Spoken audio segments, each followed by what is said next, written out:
Here you go, guys. Got my old trim unit here. Gonna tear it down to see what went wrong and if we can fix it.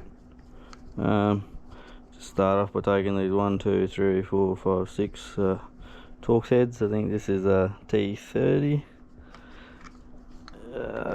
Well, it works anyway, so think that's what it is. We'll strip all these off, and then we'll take the head off, and then we'll separate the halves, I think. Alrighty,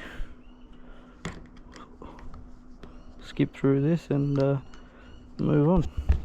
Alrighty, we got all those T35s backed off, and yeah, this bit comes off all in one piece.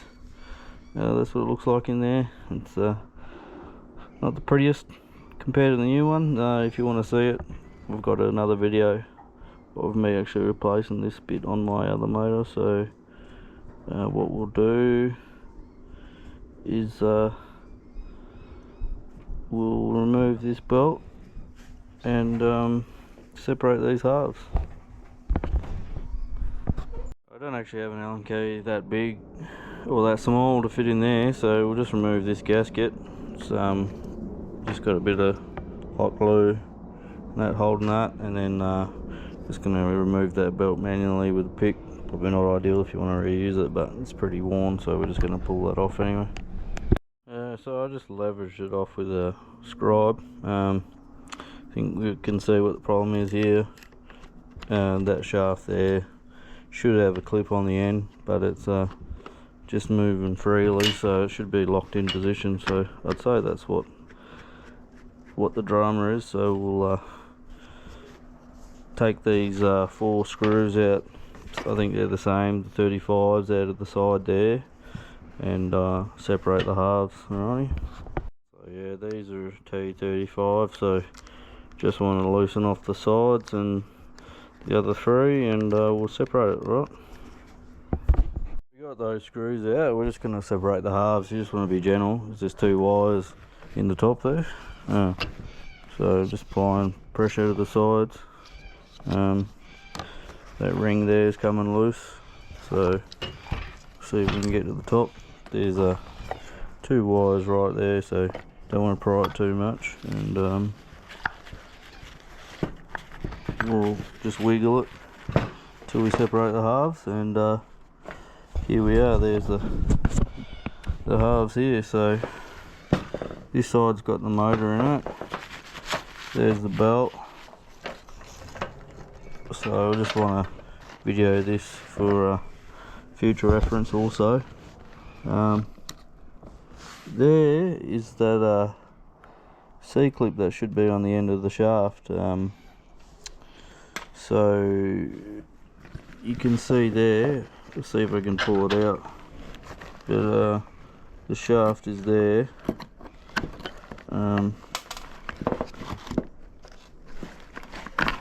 Alright, so we've managed to get that out.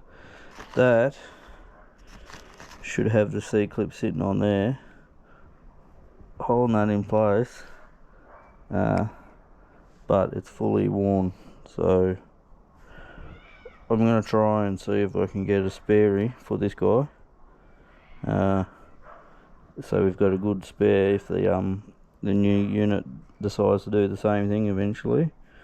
If not, might be able to get it repaired. But it's looking pretty worn out. So had suspicions that this was the case, and yeah, I think that's what it is. So that is what it is. So I'm not too worried about it going all back together without a drawing, because the good thing about Minn Kota is they got pretty good exploded view drawing. So I might take this belt out just to make it a bit easier to work on. So that pulley comes out there, and we'll take the other side out. So the belt just literally wraps around that guy. We'll see what that looks like anyway, because I did watch another lad.